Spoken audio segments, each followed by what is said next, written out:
Hello and welcome to the AI Blockchain Summit in Malta. I'm Jane King, and with me is Silvio Schembri, who is the General Minister for Financial Services, Digital Economy and Innovation. So great to have you here. It's a pleasure for me to be here. And we are loving Malta, by the way. It's the first time I've been here, and let me just congratulate you on your very fast Wi-Fi. So I'm sure that is part of what, I mean, that's important though, if we're going to live in a connected digital world, right? So tell me what Malta is doing to make sure that Malta is there and a leader in this area.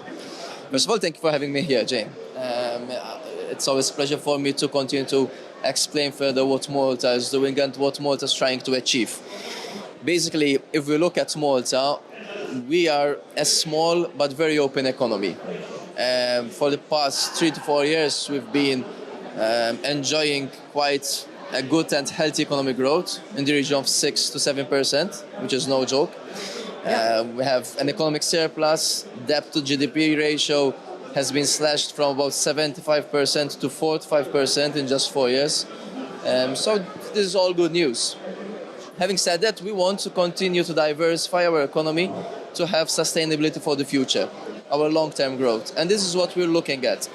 And digital economy, for us, it's the perfect platform to do that. We have a very diversified economy, as I mentioned.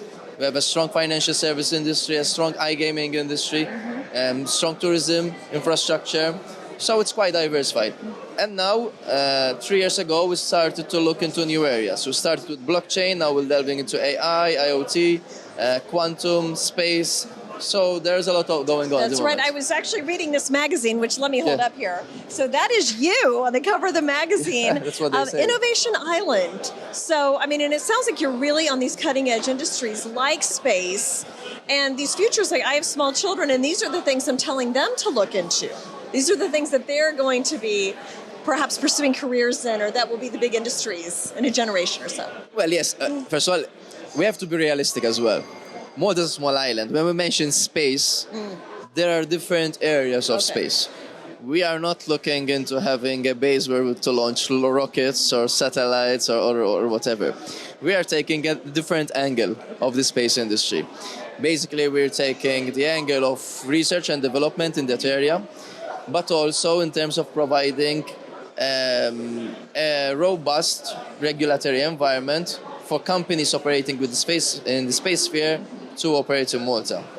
Apart from that, we also know that out there in space, there's a huge number of satellites and other activity going on in terms of space mining, for example, that this activity needs to be registered somewhere. And in Malta, we excel in that part of economy, being ship registration, being iGaming. So we are trying to emulate what we have done in these industries in this particular area as well. And it goes all hand in hand. So having blockchain, now emulating also and putting AI into it and combining the two. Now we're going to space exploration, video game development, esports. These are all areas that we've been working on the past 2 to 3 years, and we've been launching year on year these new initiatives. Yeah. Well, and the tech infrastructure is one part of it, but it's also government regulation and friendliness to business and ease of setting up a business, and you are working on that as well, right? Yeah. Yeah. When we started exploring DLT and blockchain, we started to meet the industry. Major players in the industry, and we were telling them what are the issues that you are facing. And the main issue was that there was uncertainty. Operators were operating in jurisdictions not knowing whether what they were doing was legal or not, or illegal. Actually, they were operating in something not illegal but unregulated. That's right. And that proved to be to create uncertainty. In that operators were saying to themselves, "Look, should we invest in this country?" You spend a lot of money, and then you got to change everything. So what we have done is we've sat with the operators, because they are the real experts. We are not the experts here.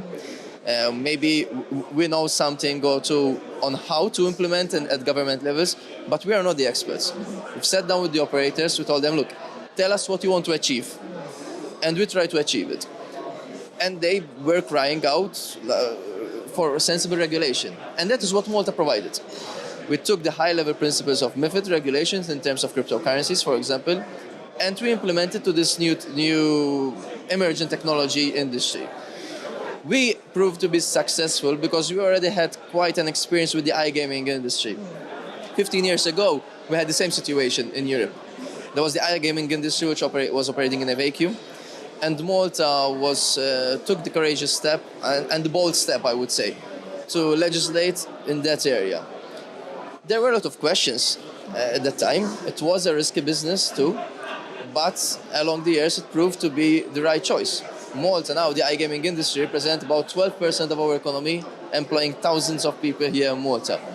And we basically emulated what we've done in that industry in the DLT and blockchain industry. Okay, well, thank you so much, and congratulations on your success and much more success ahead. Thank you so much, Silvio. Thank you. Hopefully, we'll see you another time here in Oh, Malta. I'd love to come back. So, okay, you're more than welcome. Thank you as well for joining us. We'll be right back.